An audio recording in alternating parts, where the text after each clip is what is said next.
Donc nous allons parler aujourd'hui du bilan des 1 an de IBK. Alors pour commencer, question pour Tapa Conté. Donc en une phrase, qualifiez-nous les 1 an du règne de IBK. Je me méfie de parler de bilan parce que je pense que le bilan c'est au terme d'une action. Et comme IBK s'est engagé sur 5 ans, il a fait campagne pour 5 ans, je me soumets volontiers à l'exercice d'un état des lieux au bout d'1 an. Si vous me dites une phrase, j'espère qu'on aura le temps de rentrer dans les détails, c'est que c'était pas évident. Il y a eu des choses qui ont été faites comparées à la dynamique, à l'espoir qui a animé l'arrivée d'IBK au pouvoir, les attentes. Et on peut comprendre l'impatience des Maliens. Mais cela dit, il y a eu des choses qui ont été faites, qui méritent d'être prolongées dans le temps, qui méritent d'être soutenues avec difficulté.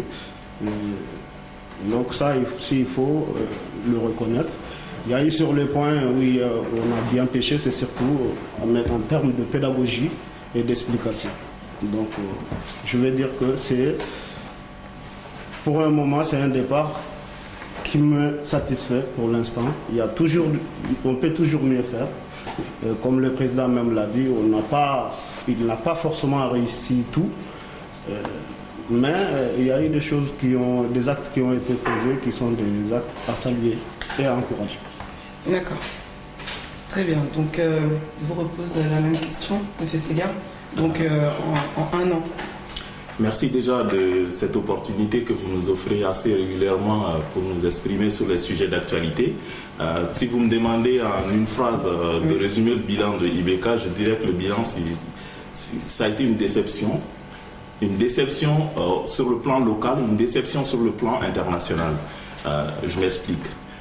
Quand IBK venait au pouvoir, les Maliens avaient mis beaucoup d'espoir sur cet homme, sur son programme, même s'il n'en avait certainement pas, mais aussi sur sa façon de gérer, à savoir un homme de parole, le Kangele Tigui. Au bout d'une année, ce n'est pas rien quand même pour un mandat présidentiel, parce qu'une année, ça représente 20% de son mandat, donc il est élu pour 5 ans.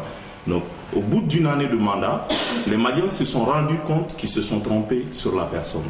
Ils se sont trompés parce que quand IBK venait au pouvoir, c'était pour lutter contre la corruption, c'était pour reconquérir le nord du Mali, c'était pour donner goût aux Maliens. Et sur ces différents points, aujourd'hui, on est loin d'être satisfait. Déjà, quand tu prends le problème du nord du Mali, sur ce dossier-là, sur ce dossier-là, avant son avènement au pouvoir, l'État malien était présent dans le nord du Mali. Donc le Mali était géré en partie par l'administration malienne. Il y avait des administrateurs civils à Kidal, il y avait des administrateurs civils à Gao, à Tessalit. Et notre armée, même si elle était, comme on le dit, embedded à Kidal, l'armée malienne était présente à Kidal. Et au bout d'une année, on se rend compte qu'on n'a ni le contrôle du nord, ce n'est ni le drapeau malien qui flotte au nord, pratiquement sur aucune des villes du nord du Mali aujourd'hui, mais l'État a complètement perdu le nord et s'est engagé dans une guerre inopportune pour récupérer Kidal et l'a perdu. Donc aujourd'hui, sur le dossier du nord du Mali, on est presque dos au mur. Donc on se fie maintenant, nous mettons entre les mains de l'Algérie pour nous sortir de cette situation. Quant au problème de développement, de chômage, donc IBK avait mis la première année de son mandat sous le signe de la lutte contre la corruption.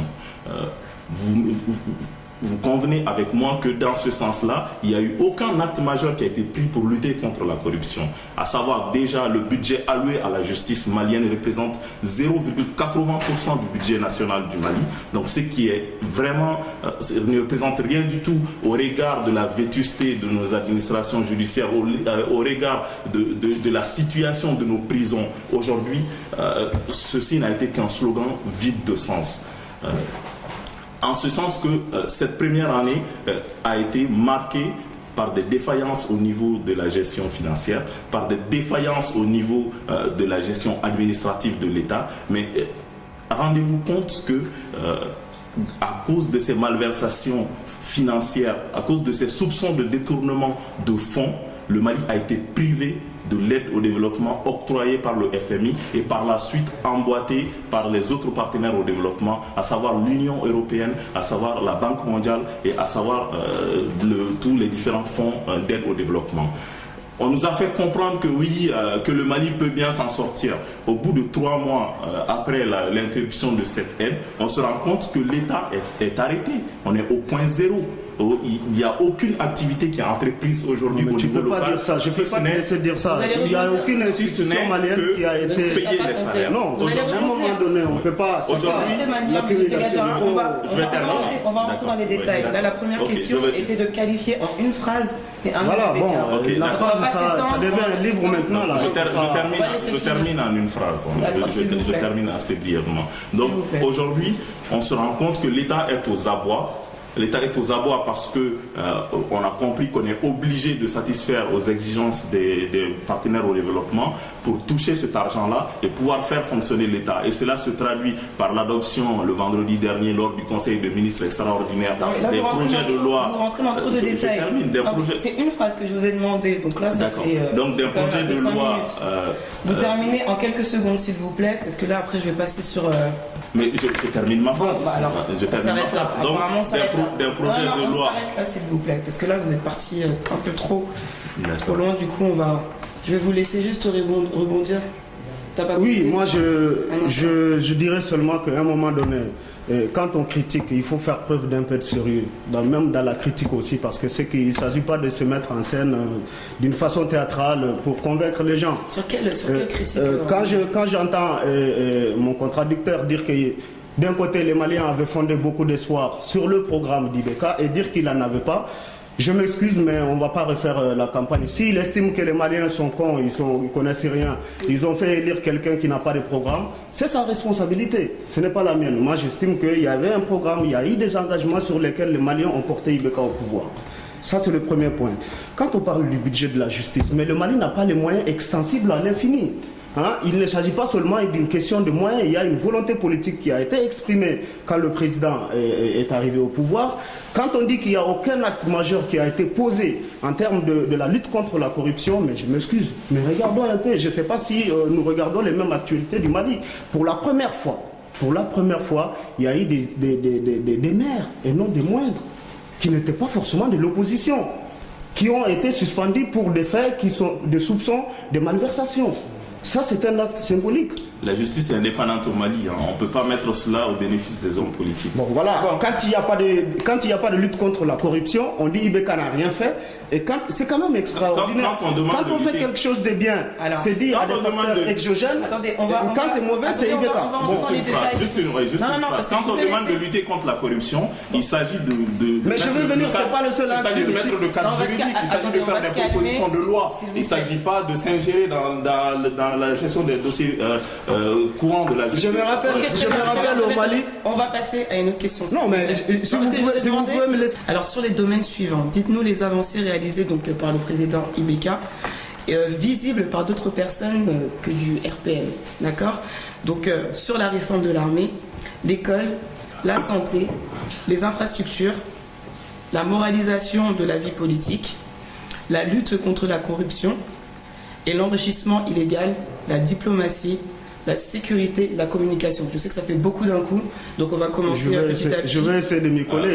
Moi, je commencerai d'abord par ce qui est à la source des problèmes que notre pays connaît aujourd'hui, notamment le problème du Nord. J'entends par-ci, par-là dire que quand Ibeka est arrivé, tout allait bien à Kidal. Et il faut essayer de situer quand même quelques points. De quoi il s'agissait quand Ibeka est arrivé au pouvoir? Quand Ibeka venait au pouvoir, c'était à la suite d'un accord préliminaire de Ouaga, et qui a permis quand même, il faut le reconnaître, quand il y a des choses qui sont bien, même qui ne viennent pas de notre tendance, il faut avoir le courage politique de le dire. Cet accord de Ouaga n'était pas parfait. Il y avait des insuffisances. Et je pense que moi j'ai eu à m'exprimer là-dessus par le passé en disant qu'il ne faut pas le prendre comme le Coran ou le Bible. Il y a des choses qui sont bonnes dedans, il y a des choses à faire évoluer. Je pense que quand Ibeka est arrivé, certes, On me dit, il y avait le drapeau malien à Kidal. Oui, c'est une réalité. Mais dans les accords de Ouaga ne stipulaient pas seulement qu'il fallait qu'il y ait une présence symbolique du Mali à Kidal. C'était bien stipulé que Kidal faisait partie intégrante de la République du Mali. C'était reconnu par tout le monde, y compris par la rébellion. Qu'est-ce qui était sur place quand on est arrivé? Un gouvernorat qui était occupé par des groupes armés, des voyous. Et entre-temps, c'est le gouverneur qui dormait à même le sol dans une chambre. Franchement, ça c'est l'honneur du Mali? Non, je ne le crois pas. La deuxième chose, c'est quoi? C'était qu'on a envoyé nos administrateurs civils là-bas. Toute la journée, au vu et au su du monde entier. On manipulait des jeunes, des femmes qui caillassaient nos administrateurs civils à longueur de la journée. On voudrait qu'on ferme les yeux sur ça. Quel pays au monde accepterait cette situation? Troisième chose, nos forces de sécurité qui étaient là. C'est quand même aberrant. Dans les accords, il est dit que c'est le groupe rebelle qui devait être cantonné. Et c'est les forces de sécurité et de défense de la République du Mali qui étaient cantonnées dans un camp. Quand on dit le Mali administrait, je m'inscris en faux, le Mali n'administrait pas du tout Kidal. On savait que l'armée y était, mais les barrages et les points de contrôle étaient tenus par le MNLA au vu, au sud du monde entier. Bon, maintenant quand Ibeka est venu, qu'est-ce qu'il a fait? Le premier acte que Ibeka a posé, bien avant même d'avoir une majorité à l'Assemblée, il a pris des éléments contre même l'avis des militants de son parti, qui l'ont élu, qui l'ont amené au pouvoir. Il a pris des responsables de la rébellion qui se sont en quelque sorte qui sont revenus à la raison en disant qu'ils se reconnaissent dans le giron malien. Ibeka les a pris dans son parti et les a présentés aux législatives. Quel était le symbole politique de cet acte? C'était de montrer au monde entier que si ces éléments qui sont des Maliens, qu'on dise, se sont égarés. Et même moi, je pense que le mot égaré, c'est un peu faible le désignant, qui ont été responsables des actes, s'ils acceptaient de reconnaître qu'ils ont commis du tort à la République du Mali et qui rentrent dans le giron, le Mali a suffisamment de ressources pour leur pardonner, les accueillir et à bras ouverts. Et se réconcilier. Ça, c'était le premier acte politique. Il ne répond pas à vos questions. Je pense que c'est là, tu reconnaîtras quand même qu'ici il y a des règles et que ces règles sont fixées. Celles qui posent les questions, c'est bien Mariam, pas toi. Les interventions comme ça. Et quand ton tour viendra, tu répondras tel que tu veux. Voilà, moi je ne suis pas obligé de répondre aux questions pour satisfaire ta volonté, mon cher. Allez-y, continue. Voilà. Au-delà de ça, Ibeka a souhaité quoi?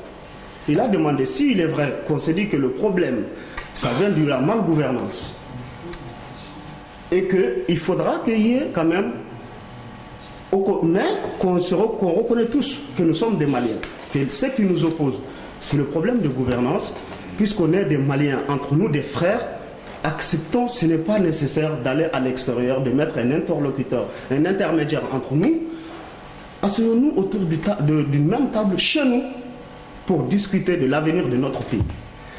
On lui a rétorqué que Ibeka, le groupe rebelle ne pouvait pas venir à Bamako.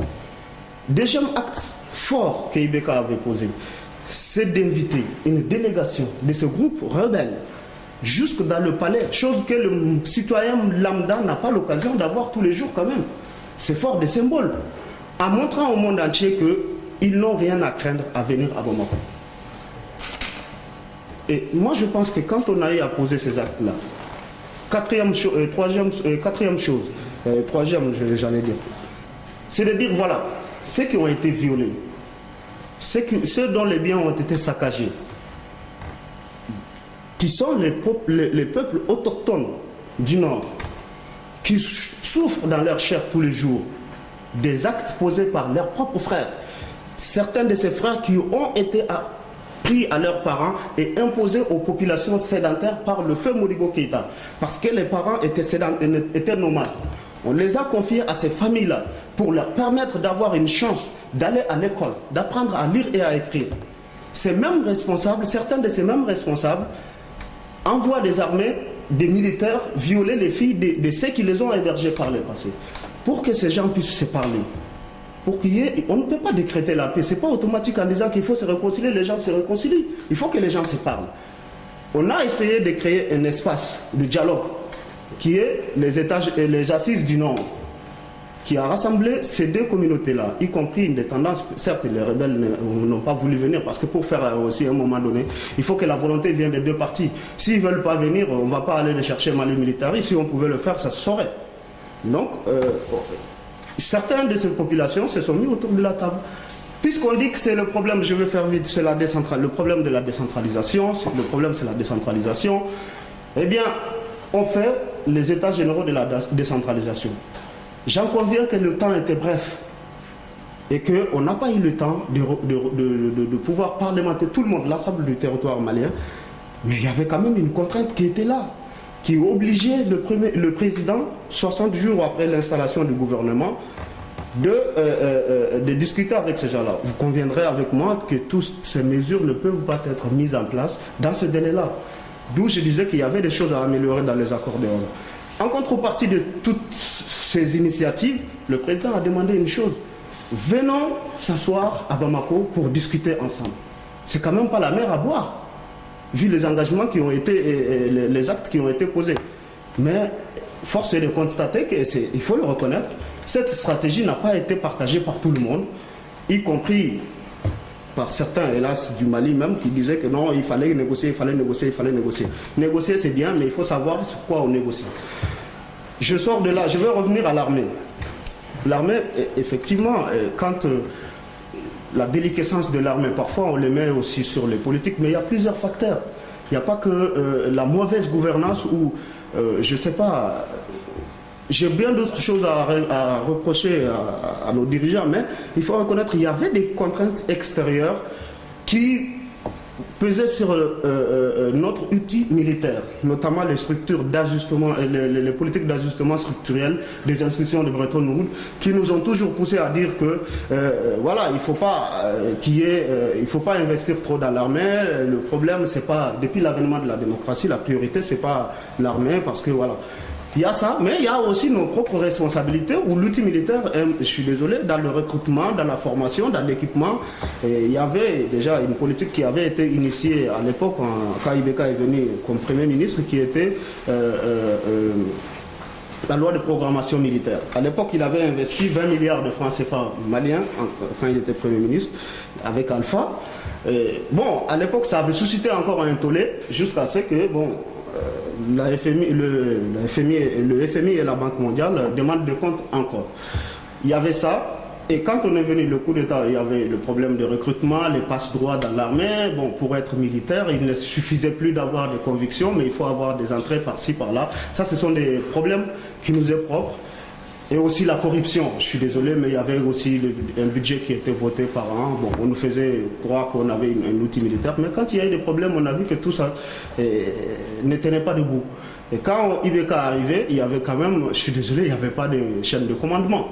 Les chaînes de commandement étaient cassées par le coup d'État et puis bien d'autres désertions, parce que j'entends aussi qu'effectivement, il y a un arsenal militaire de la rébellion qui a été composé grâce à l'équipement militaire par le Mali. Il y a eu l'instauration de la chaîne de commandement. Et une armée ne se construit pas en quelques mois. Et ça a pris du temps, mais à l'époque on disait que c'était des belles phrases, mais c'est une réalité aujourd'hui. Il y a une chaîne de commandement qui est là. En matière de justice, nous l'avons vu, je ne vais pas revenir sur les sanctions qui ont été prises. Il y a eu une haute autorité d'enrichissement illicite qui a été mise en place.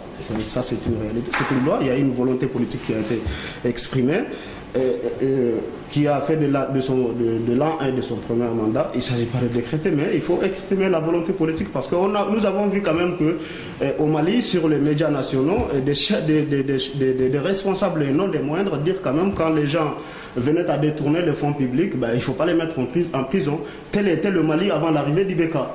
Il faut le reconnaître. Je pense que sur ce point-là, il y a eu d'abord le problème des juges aussi. Et il y a eu, ce sont des actes, on peut dire que bon, c'est anodin, mais ce sont des symboles qu'il faut poser. Et même pour qu'il y ait une justice, il faut que l'institution judiciaire soit exemplaire. Je suis désolé, on me dit séparation de pouvoir, mais en réalité, le président de la République, de par la Constitution, est quand même le chef suprême de la magistrature. À ce titre, quand même, je pense qu'il lui appartient de faire en sorte que cette justice soit exemplaire. Et pour la santé? La santé, il y a eu effectivement, c'est un point, là encore. Très important. C'est très important, c'est très important. Quelles sont les avancées? Les avancées qu'il y avait eu, il y a une structuration au sein des services qui n'est pas visible du jour au lendemain. Et il y a eu une politique qui a été décidée par... Il y a des contrats dans des hôpitaux, l'hôpital du Mali, il y a des contrats qui ont été passés avec des entreprises pour l'instauration du centre de santé mère et fille et enfants, qui va bientôt commencer, dont les travaux vont bientôt commencer, le contrat a été signé. Donc ça, bon, c'est grosso modo des dossiers qui étaient là, il faut reconnaître ça aussi. Ça rentre dans le cadre de la continuité de l'État. Il y a eu l'inauguration d'un centre de santé à Moti, lors de laquelle Ibeka avait quand même reconnu les mérites de son prédécesseur, le président ATT à l'époque, comme dire que Ibeka ne dit pas seulement que du mal d'ATT, quand il dit des choses quand c'est bien. Donc, il y a des choses qui sont faites. Récemment, il y a eu un engagement lors du voyage des Cines, même si on va revenir là-dessus, 80 millions d'équipements médicaux. Ce n'est pas évident parce qu'il faut reconnaître qu'il y a aussi une responsabilité de nos fonctionnaires de santé et qui, avec le métastage des cliniques privées, font en sorte que l'institution médicale étatique s'effondre. Je ne les accuse pas à tir à rigot, mais en réalité, il y a ces problèmes-là aussi. Donc moi je pense que ce n'est pas évident, le résultat n'est pas visible à l'État et tout de suite, mais des choses sont en train d'être faites, des actes ont été posés, notamment au projet aussi, il y a eu des réorganisations qui ont été initiées là-bas. Très bien. La santé, Ibeka est venu se soigner à Paris. Vous dites que des choses sont faites dans la santé, mais alors pourquoi dans ces cas-là le président a dû venir jusqu'à Paris pour se faire soigner? Oui, je pense que c'est un problème qui passionne bon nombre de nos concitoyens, qui n'est pas afférent à Ibeka d'ailleurs, qui est dans la pratique. Je vous rassure quand même, oui, je vous rassure quand même qu'il n'est pas le seul Malien à s'être venu soigner en France. Donc c'est qu'il y a un problème au niveau de la santé. Oui, mais moi je ne l'ai pas caché. Je dis que l'outil de santé, il y a un problème. Je ne l'ai pas caché, c'est une réalité. Ibeka aurait bien aimé venir prouver que le système de santé est aussi ponctué au Mali qu'en France. Mais la réalité est que malheureusement, ce n'est pas le cas. Et que Ibeka vienne se faire soigner, on aurait tous voulu, y compris Ibeka même, il aurait voulu se faire soigner au Mali. Maintenant, est-ce qu'il doit rester au Mali malade, ne pouvant pas remplir ses fonctions? Pour qu'il arrive quand même à améliorer l'outil de santé malien, il faudrait déjà qu'il soit lui-même qui tienne sur ses deux jambes. Voilà, si ce n'est pas le cas, comment il va travailler à l'amélioration des conditions de santé des Maliens? Ok, bon, alors on va passer sur la communication pour terminer. Donc les avancées dans ce domaine. Les avancées en termes de communication, je ne veux pas revenir sur tout ce qui a été dit. Le président même l'a reconnu en disant que sa communication, ceux qui s'occupaient de sa communication, je ne vais pas lui emprunter le terme qu'il a utilisé, mais qu'il y avait effectivement un problème. Je pense que on a mis du temps à prendre nos marques et ça c'est un problème récurrent au Mali quand on regarde même dans la guerre de communication que nous livrons, nous, Maliens de France ici, on connaît, que nous livrons face à la rébellion, nous avons péché par ce point-là en matière de communication et c'est depuis le temps, l'arrivée d'Ibeka n'a pas de façon spectaculaire changé cela. Dites-nous rapidement s'il vous plaît, en quelques secondes, quelles sont les avancées dans ce domaine?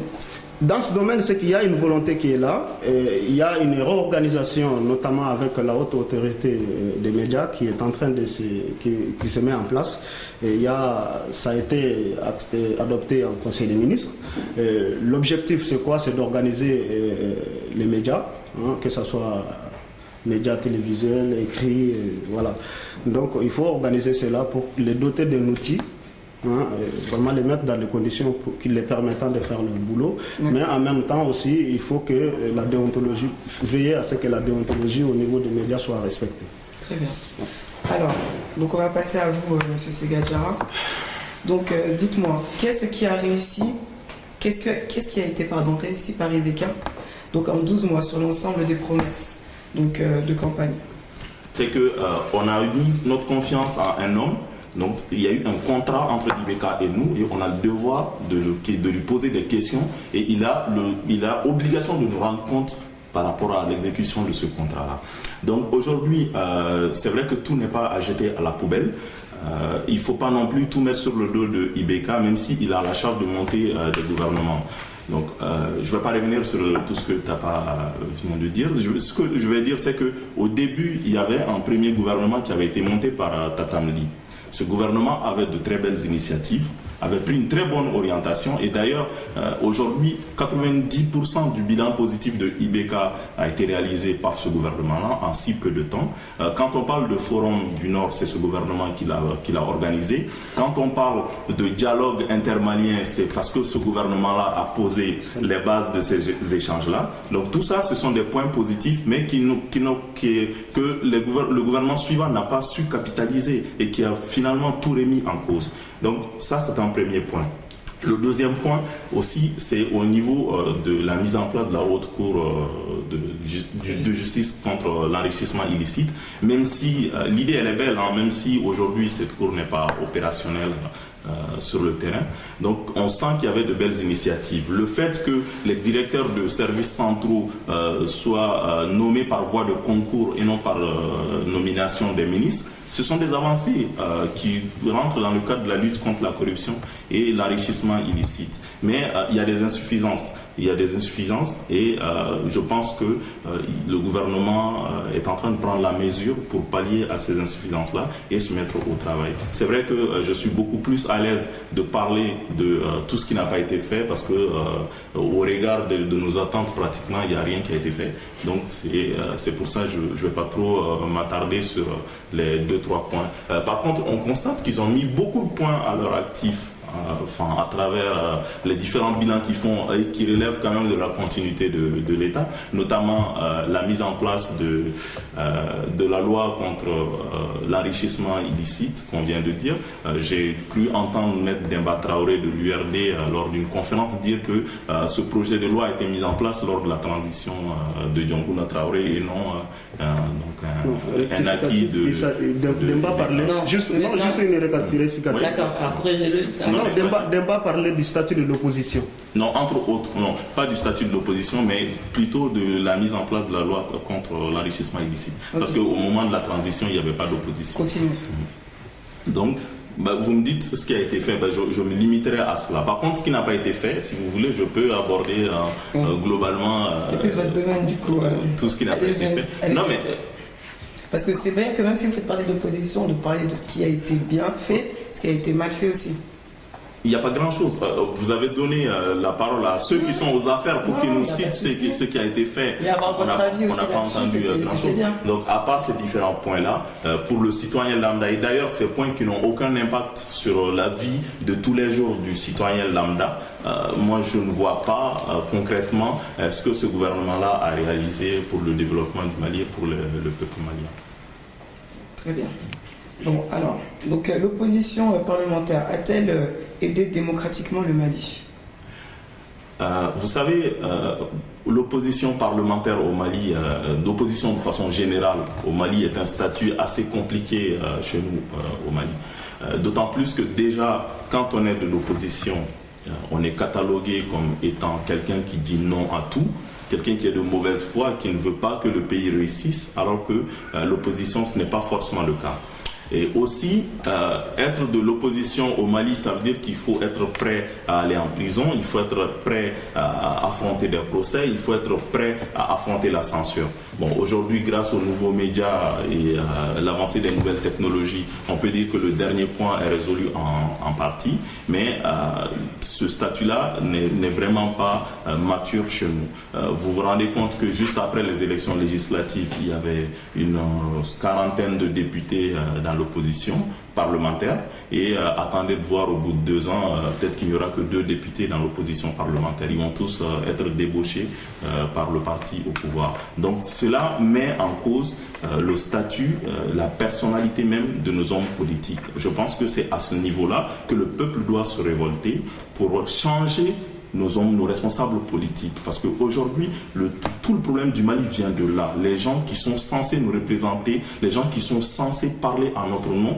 les gens qui sont censés défendre nos intérêts ont tout autre point de vue, font tout sauf pourquoi ils ont été élus. Et il est temps que les Maliens ouvrent les yeux sur ce point-là et que les Maliens arrêtent de voter des gens qui ne se soucient pas de leurs problèmes, qui ne se soucient pas de leur devenir.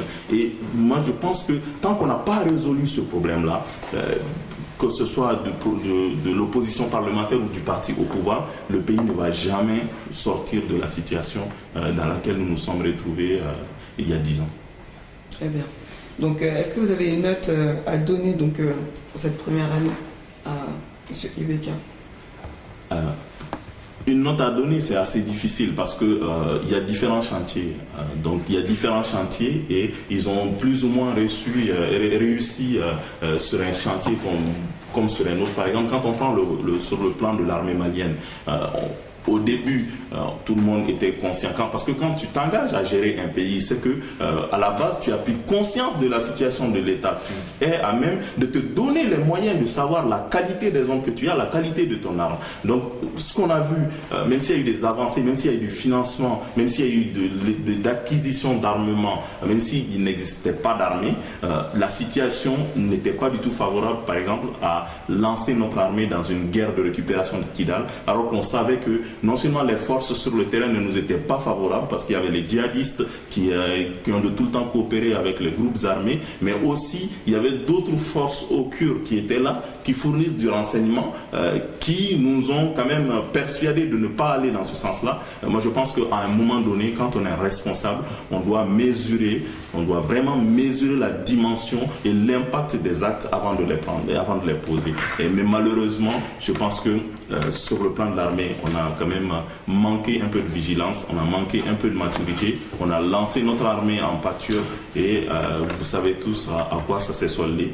Donc sur le plan de l'armée, je pense que on ne peut pas attribuer de note positive à ce gouvernement. Maintenant sur le plan social, vous avez vu que le Mali, il y a eu la grève de l'UNTM des 48 heures. Moi, à ma connaissance, dans les 10 dernières années, l'UNTM ne s'est jamais lancé dans un combat aussi ardu que ce qui s'est passé le mois dernier.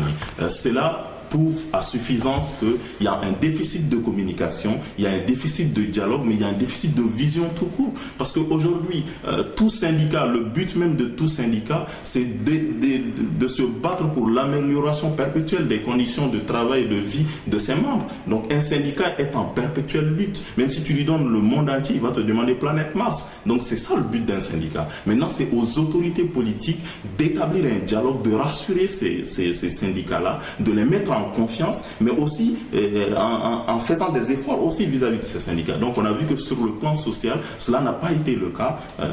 Tout simplement, moi, je ne parle pas des moyens mis en œuvre, mais je juge en fonction du résultat parce qu'il y a eu une grève de 48 heures et il y a d'autres grèves qui sont programmées. Donc sur ce point-là également, il va être difficile d'attribuer une note positive. On peut en parler jusqu'à demain sur d'autres sujets, mais je pense que je vais me limiter à ces deux points-là. Je ne dirais pas que c'est plutôt négatif, mais bon, sur d'autres points, sur le plan de la diplomatie, au début, il y avait des avancées, mais c'est vrai qu'il y a trop d'amateurisme en fait dans la gestion courante des affaires. Des fois, on pose des actes encourageants, des actes qui montrent que on va voir le bout du tunnel au bout de quelques heures, mais aussitôt après, on fait venir un nouveau gouvernement qui remet tout en cause. D'accord, très bien. Donc je vais vous retourner la même question. Donc est-ce que vous avez une note à donner donc pour année? Si j'étais professeur, la plus grande difficulté que j'aurais eue, c'est de noter les élèves. Je suis très mauvais en termes je suis très généreux à ce point-là. Je risque de donner des notes au-dessus de la moyenne, au-dessus de ce qui est nécessaire. Non, je pense que ces gars ont souligné un point en disant que les choses ne sont pas visibles. Je prends juste un exemple. Le Mali a investi, durant l'année d'Ibeka, 110 milliards de subventions d'énergie, dont 50 milliards pour EDM, pour subventionner le renouvellement de son outil de travail. Et le problème de l'exportation, de l'importation de ressources pétrolières et gazières, il y a eu des subventions, mais ce sont des choses qui ne se voient pas au quotidien. Mais si ce travail n'avait pas été fait, la répercussion, on l'aurait vu sur... donc on est à un état, comme Ibeka l'a dit lors de sa campagne, il dit que le Mali est dans une situation comme si on avait construit un étage de 20 étages et que ça s'effondre. Il faut repartir. La première des choses, quand on est en train de consolider la fondation, c'est très difficile que ça soit visible. Donc voilà, sur ce point-là, on n'a pas tout réussi comme le président l'a reconnu. Il y a eu des choses qui ont été faites qui ne sont peut-être pas visibles, mais c'est normal, on est dans un processus où on Donc démarre. pas de notes. Non, je ne note pas. Non. Je ne note pas, je pense qu'il y a eu des choses qui ont été faites. Ok, très bien. Donc je vous remercie, M. Tapa Conté et M. Sega Diarra, d'avoir répondu à nos questions. Donc je remercie également tous les spectateurs de RP Média qui nous suivent, qui sont de plus en plus nombreux à nous suivre sur notre site internet RP Média et sur notre Facebook et notre blog. À très bientôt. Merci. Hey.